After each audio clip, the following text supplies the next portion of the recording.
федератсия ва мактабҳои варзишӣ дар кишвар барои рушду инкишофи ин ё он намуди варзиш нақши муассир доранд ва дар ин баробар дар сатҳи байналмилалӣ муаррифӣ намудани ҳар як намуди варзиш аз масъулини федератсияҳо масъулияти бузургро тақозо мекунад. бо мақсади равшанӣ андохтан ба ин масъала нашри навбатии барномаи таҳлилии инъикосро ба фаъолияти кунунии федератсияи шамшербозии тоҷикистон бахшидем. барои баррасӣ ва ошноӣ пайдо кардан аз вазъи имрӯзаи шамшербозӣ дар кишвар сараввал назар меандозем ба таърихи шамшербозӣ дар тоҷикистон. дар замони иттиҳоди шӯравӣ беҳтарин варзишгарони тоҷик дар ин ришта машқу тамрин мекарданду дастовардҳои назаррас доштанд. чемпион ва ҷоизадорони мусобиқоти иттиҳоди шӯравӣ ва ғолиби мусобиқаҳои байналмилалӣ бародарон ҳасан ва ҳусейн исмоиловҳо буданд. онҳо чандин сол ҳамчун шамшербозони тоҷик дар ҳайати дастаи иттиҳоди шӯравӣ фаъолият намуданд. ҳусейн исмоилов чемпиони дукаратаи ҷаҳон, устоди хизматнишондодаи иттиҳоди шӯравӣ аз ин намуди варзиш дониста мешавад. баъди пош хӯрдани иттиҳоди шӯравӣ бо сабабҳои гуногун ин варзишгарон тарки тоҷикистон карданду шамшербозӣ ба гӯшаи фаромӯшӣ рафт. аммо баъди хомӯшиҳои зиёд соли 2007 федератсияи шамшербозӣ дар тоҷикистон ташкил карда шуд ва наздики 10 сол мешавад ки фаъолият дорад. ба иттилои федератсияи мазкур имрӯз наздики 100 нафар ҷавонону наврасон дар кишвар ба ин намуди варзиш машғул мебошанд. дар ин миён бо мақсади баланд бардоштани маҳорати онҳо пайваста мусобиқаҳои гуногун доир мегарданд ва имкониятҳои тамрину дастрасӣ ба лавозимоти варзишӣ низ беҳтар аст. аз он рӯзе ки мо ташкил кардем федератсияро, федератсия бештари чизҳоро надошт. масалан мо наметонистем таъмин кунем варзишгарои худро бо яроқи шпага, сабля ё рапира, бо лавозимоти масалан либоса ё рӯйпӯш ё масалан пойпӯш. ин чизҳоро мо таъмин карда наметонистем. лекин муддати 1 сол мо фақат кӯшиш кардем ки базаи масалан таълимиро ётием. баъд аз ин база мо аз масалан дар нақшаи худ гирифтем ки бо ҳама лавозимот, бо ҳама чизҳое ки дар кор аст барои варзишгари шамшербоз, ин чизҳоро ба худ биёрем масалан ва ба ҳама варзишгарои худ тақсим кунем. имрӯз гуфтанӣ ҳастам ки масалан ҳар як варзишгари мо бисёр формаҳои хуб доранд, ҳама формаҳошон нав ҳастанд, ҳама яроқҳояшон нав ҳастанд. масалан чӣ камбудие ки онҳо имрӯз пайдо мекунанд, ҳатман ба федератсия, ба роҳбарони клубҳо муроҷиат мекунанд ва роҳбарони клубҳо дар навбати худ ба федератсия муроҷиат мекунад ва федератсия ҳатман ёрӣ мерасонад. шамшербозӣ яке аз намудҳои маъмултарин намудҳо байни намудҳои варзише ки айни замон дар ҷумҳурӣ амал мекунад ба ҳисоб меравад, зеро ҳар сол пайваста зиёда аз 4-5 чорабинӣ бо ибтикори кумитаи ҷавонон варзиш ва саҳии ҷумҳурии тоҷикистон дар тамоми қаламрӯи ҷумҳурии тоҷикистон ба нақша гирифта шудааст. ин маконе ки шумо дар навор мебинед базаи ягонаи тарбия намудани шамшербозон дар шаҳри душанбе мебошад ва ин ҳам ба федератсияи мазкур тааллуқ надорад. онҳо дар ин толор иҷоранишинанд ва ҳама омодагиҳову машқҳои дастаҷамонаи худро дар ин ҷо мегузаронанд. ба гуфти намояндагони федератсия дар як кунҷи ин маҷмӯаи варзишӣ ҷо додани онҳо барояшон тангӣ мекунад. дар баробари ин дигар омилҳо низ садди роҳи хубтару беҳтар тамрин намудани онҳо мегардад.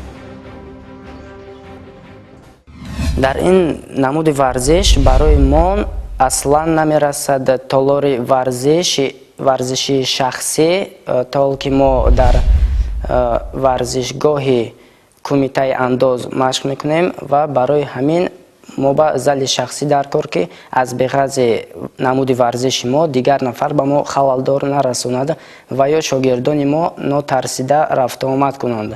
аксарияти федератсия ки дар қаламрӯи ҷумҳурӣ фаъолият менамоянд, толори худро надоранд, толорҳои онҳо иҷоравӣ мебошад ва танҳо баъзан федератсияи мо дар мо мавҷуд ҳастанд ки онҳо бо толорҳои худ муҷаҳҳаз мебошанд. як чиз донистам ки дар шамшербозӣ бояд федератсия масалан толори шахсии худша дошта бошад ки ҳар вақте ки масалан ин як толордорӣ ин як бизнес аст. масалан барои ҳамин вақте ки мо масалан иҷора камтар шуд, вақте ки масалан иҷора дар кор шуд, кӯшиш мекунанд роҳбарияти толор кӯшиш мекунанд дигар намуди варзиш ба иҷора тиҳанд. як агар толори хуб, толори аз они худамон ки бошад, мо метонем бо пуррагӣ гуфта ки масалан мо роҳчаҳоро се та ё чорта роҳчаро хушроя карда мегузорем дар рӯи замин ва метавонем гуфта ки мо дар онҷа барои либосмонӣ либос овезонӣ таҷҳизотҳои даркориро мемонем ва ҳама лавозимоти худро хушроя карда дар онҷа мемонем. намудҳои шомили бозиҳои олимпӣ назар ба дигар федератсияҳои варзишии кишвар бояд фаъолияти хубтар дошта бошанду таваҷҷӯҳ низ нисбати онҳо бештар бошад, вале барои оммавӣ гардонидани онҳо ва тарғибу ташвиқ байни намудҳои олимпӣ дар кишвар барномаҳои мақсаднок кам рӯи даст гирифта мешаванд. барои ин бояд роҳбарони федератсияҳо худ мутахассиси соҳа бошанд то моҳияти ҳар як намуди варзише ки дар он фаъолият мекунанд дарк карда тавонанд. мураббиёне ки дар ин намуд ҷавононро тамрин медиҳанд нафарони таҷрибадидаву аз курсҳои махсуси бозомӯзии федератсияи байналмилалии шамшербозӣ гузаштаанд. базаи донишӣ базаи маълимӣ аз они мо бақувват аст. базаи маълимион ҳаст. яъне ки якумин дастгирӣ ин дастгирии молиявӣ аст. коллегияи судяҳо таъин кардем, коллегияи тренерҳо таъин кардем, масалан коллегияи дисциплинари оид ба масалан рафтори бачаҳо, ҳама ин чизҳоро таъин кардем. яъне ки коллегияи ҷарима ворид кардан таъин кардем. бисёри коллегияҳоро ки таъин кардем, инҳо барои рушд бештар хуб ҳастанд, лекин мо ба базаи молиявӣ бақувват даркор аст. азиз Насимов аз миёни дӯстдорони ин намуди варзиши шомили бозиҳои олимпӣ дар ҷумҳурӣ ягона варзишгаре ҳаст ки бештар дар мусобиқаҳои байналмилалӣ иштирок менамояд.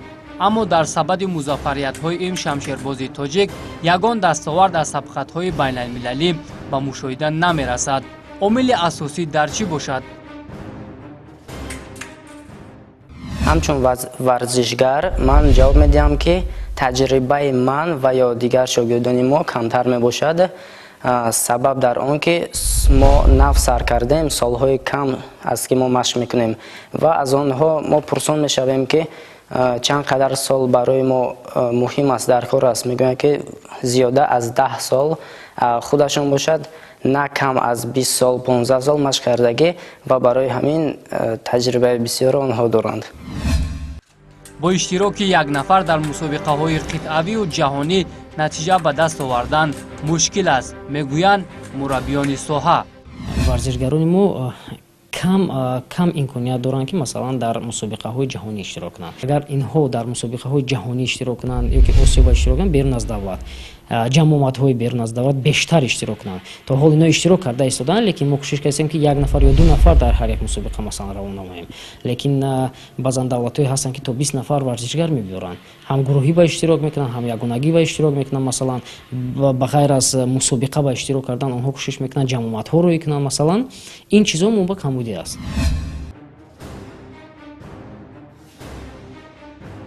бо мақсади баланд бардоштани таҷриба ва беҳтар кардани фаъолияти корӣ имрӯз дар шаҳри Кӯлов ва Турсунзода клубҳои шамшербозӣ ташкил карда шуда ҷавонону наврасони зиёде ба омӯзиш фаро гирифта мешаванд.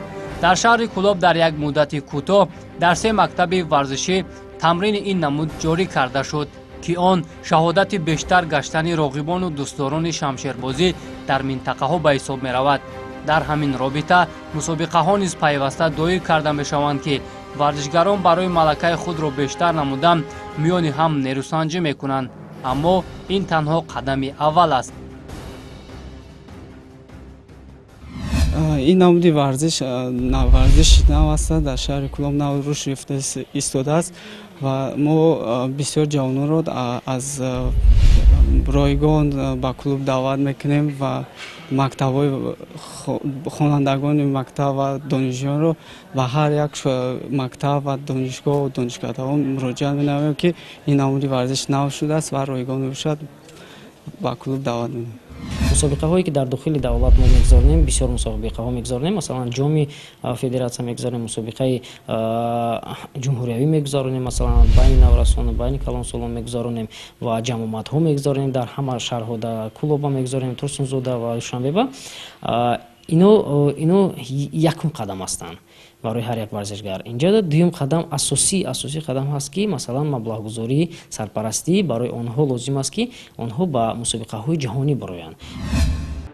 семинарҳои бозомӯзӣ пайваста бо роҳбарони клубҳо ки дар минтақаҳо фаъолият мекунанд гузаронида мешавад ва дар ин гуна семинарҳо мутахассисони соҳа аз рӯи барномаҳои нави рушди шамшербозӣ корҳои фаҳмондадиҳӣ мегузаронанд.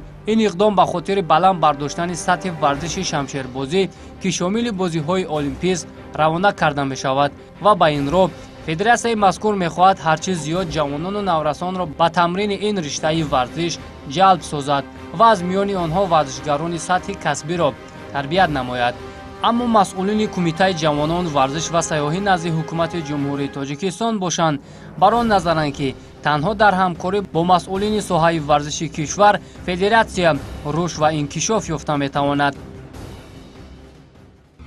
айни замон фаъолияте ки масъулини федератсия мекунанд на он қадар қаноатбахш ҳаст, зеро ки талаботҳое ки кумита ба федератсия вобаста мекунад ба пуррагӣ иҷро намешаванд аз ҷониби федератсия. ва соли ҷорӣ мо бо иқдоми бо ибтикори кумитаи ҷавонон варзиш ва сайёҳӣ ва бо қарори ҳукумати ҷумҳурии тоҷикистон федератсияи варзише ки дар қаламири ҷумҳурӣ фаъолият мекунанд бояд аз аккредитатсияи федератсияҳо гузаранд. зеро ки танҳо баъд аз аккредитатсия гузаштан он талаботҳое ки дар аккредитатсияи давлатӣ нишон дода шудааст федератсия бояд иҷро намоянд. дар ҳолати иҷро намудани он талаботҳое ки аз ҷониби кумита ва аккредитатсия вобаста ба гузаштани федератсия гузошта шудааст, метавонад ки он камбудиҳоеро бартараф намояд ки фаъолияти деринтизори ин федератсияро кумита интизор буд. мо ҳамеша омода ҳастем бо кумитаи ҷавонон варзиш ва сайёҳӣ ҳамкорӣ кунем. мо куратор дорем, масалан бисёр маълумотҳое ки онҳо доранд ва онҳо мехоҳанд ба мо бирасонанд, бисёр маълумотҳоро мо масалан мегирем ва ҳаст баъзан вақтое ки масалан мо дар мусобиқаҳои берун аз кишвар мебошем, ҳаст баъзан вақтое ки масалан мо банд ҳастем бо мусобиқаҳои худ, банд ҳастем бо ҷамъомадаҳои худ, масалан бисёр чизҳои камтар мисол намерасем то онро, лекин мо аз тарафи худ омода ҳастем, аз тарафи худ масалан кати онҳо ҳамкорӣ кунем. имрӯз барои бозомӯзӣ ва таҷриба пайдо кардан мураббиёни ҷавон ба хориҷи кишвар равона карда мешаванд то аз мактабҳои бузурги шамшербозии кишварҳои пешрафта дарси маҳорат омӯзанд, зеро шояд чунин омӯзишҳо қадаме гузорад барои рушди ин намуди варзиш дар кишвар. охирон рафтагии ман ба шаҳри Будапешт, давлати Венгрия буд. дар он ҷо мо 3 моҳ ҳамчун мураббӣ таълим гирифтем аз устодҳои он давлат ва омада дар шаҳри Душанбе дар шогирдони худмон нишон дода мебароем. барои ҷамъомадҳо варзигарои худро масалан ба давлати Москва бисёр вақт равон менамоем барои масалан пеш аз ҳар як мусобиқаи калон. ҷалби бонвон ба ин намуди варзиш кам ба назар мерасад, дар ҳоле ки дар дигар давлатҳо ҳатто аз миёни бонвон дар шамшербозӣ ҷоизадорони бозиҳои олимпӣ ва чемпионҳои ҷаҳон ба сар мебаранд. дар мо низ духтарони завқманд ҳастанд ва аллакай қадамҳои аввалини худро ба ин соҳа мегузоранд. танҳо онҳоро сарҷаму муттаҳид ва ба шароити лозима таъмин намудан лозим аст.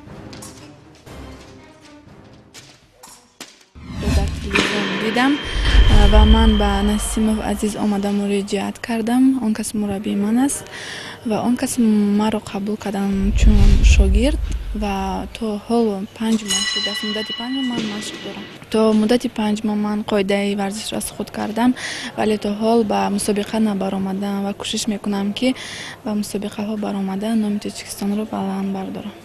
бояд ки варзиш дар як ҷо наистад ва намояндагони федератсия бояд ки дар тамоми манотиқ корои ташвиқу тарғиб баромонанд бештар, зеро ки чиқадр ки мо медонем шамшербозӣ ин яке аз намудҳои кӯҳантарини варзиш ба ҳисоб меравад. ин намуд ба тамоми мардуми ориёзабон хос аст. новобаста аз камтаҷрибагию иштироки ангушшумор дар майдонҳои сатҳи бузург шамшербозони тоҷик барои нишонҳои мусобиқа талош карданд ва кам ҳам бошад муваффақ гардиданд. якумин дастоварде ки масалан натиҷаҳои хуб ки мо овардем ин Бахрейн мебошад. Якумин натиҷае ки хуб мебошад ҷои сеюм гирифтем, медали биринҷи дар давлати Бахрейн ин 2013 сол Маниша Бобоҷонова ва дуюм дастовари хубе ки мо масалан овардем ин соли 2016 дар давлати Хитой шаҳри Руши дар масалан мусобиқаи осиё ва мусобиқае ки даври интихобӣ пеш аз олимпиада барои рохат барои олимпиада гирифтан мо натонистем масалан варзишгари кувейтро бурида пирӯзӣ ба он оварда натонистем ва рохат гирифтан натонистем. натиҷае ки шамшербозони мо имрӯз ба даст овардан қаноатманд мебошем, зеро ки бо он шароиту бо он имтиёзу бо он имкониятҳое ки ин намуди варзиш имрӯз дар ҷумҳурӣ фаъолият карда истодааст, қаноатмандӣ менамояд. маврид ба зикр аст ки таҷҳизотҳои ин риштаи варзиш дар ҷаҳон арзиши миёншикан доранд. новобаста аз гаронии он имрӯз дар ихтиёри федератсияи шамшербозии кишвар зиёд ҳам набошад, вале барои тамрини пайваста кофӣ аст. имрӯз мусобиқаҳо дар роҳрави махсуси шамшербозӣ ва дигар таҷҳизоти барои гузарондани мусобиқаҳо лозим аст ташкил карда мешавад, ки ба гуфти корманди федератсияи мазкур Хусрав Насимов, ин ҳама таҷҳизотҳо дар натиҷаи заҳматҳои чандинсолаи федератсия ба даст оварда шуданд. масалан намуди мо бештар намуди қимат мебошад. ҷо маблағгузорӣ бисёр даркор аст, чунки ҳар як комплекти форма, ҳар як чиз таҷҳизоте ки масалан даркор аст барои шамшербозон маблағи зиёдро талаб мекунад. таҷҳизотое ки чизе ки мо даркор аст дар ҳар мағоза мо ёфта наметонем, умуман дастрас карда наметонем. беғарзи масалан пойпӯш дигар ягон чизро мо дар ҳудуди Тоҷикистон дастрас карда наметонем. барои ҳамин мо бояд ки аз дигар давлатҳо харем. ин сарфаи калон аст. федератсияи мо ки худ маблағгузор мебошанд, онҳо низ ҳам барои рушди ҳамин намуд кӯшишҳои худро ба харҷ дода истоданд. бо тақозои вақту замон дар як муҳлати муайян ва бо талошаи шабонарӯзии федератсияҳо дар иртибот бо кумита камбудиҳои зикр гардида бартараф мешаванд. бо вуҷуди ҳама мушкилиҳо дар самти ҷалби наврасону ҷавонон ба ин риштаи варзиш кор дар ин самт марҳила ба марҳила рушд мекунаду шамшербозӣ дар ҷумҳурӣ доман паҳн менамояд. ягона мушкилӣ дар он аст ки имрӯз кам наврасону ҷавонон варзиши шамшербозиро интихоб менамоянд ва ин омил барои дарёфти шамшербозони ботаҷриба монеа пеш меорад. барои ҳамин агар ҳамин чизҳо масалан дастгирӣ сарпарастӣ ба қувват шавад оид ба масалан молия, мо метавонем масалан дар як мусобиқа 3-4 тане масалан то 8 то 10 та варзишгара рӯй кунем, аз ҳар як категория рӯй кунем, масалан аз ҳар як ҷинсият рӯй кунем, то бачаҳо то духтароно равон намоем, масалан аз ҳар як намуди яроқ равон намоем, 3 намуди яроқ дорем, аз ҳар як категория оид ба масалан ягонагӣ ёки гурӯҳӣ равон намоем, ки ҳар як гурӯҳ 4 нафарӣ ҳастанд. аз ҳар як ҳамин намуда мо метавонем иштирок кунем. омили дигар ин иштироки ками варзишгарони кишвар дар мусобиқаҳои байналмилалӣ будааст, зеро бо ҷалби онҳо дар чунин рақобатҳои ҷаҳонӣ ҳам таҷрибаи варзишгарон бештар мегардаду ҳам ҷавонону наврасон бо пайдо намудани идеали худ ба ин риштаи варзиши дар ҷаҳон бисёр ҳам маъруфу шинохта ҷалб мегарданд. як чизро бояд гуфт ки имрӯз таваҷҷӯҳи федератсияи шамшербозии ҷаҳонӣ ба варзишгарони мо хеле зиёд аст ва ин шаҳодат аз он медиҳад ки маҳорати шамшербозони тоҷик диққати федератсияи мазкурро ҷалб намудааст. ин ҷо танҳо зарур аст ки шароит фароҳам оварда шавад то варзишгарони ин ришта малакаи худро дар сабқатҳои сатҳи ҷаҳонӣ нишон диҳанд ва шарафи Тоҷикистонро ҳимоя намоянд.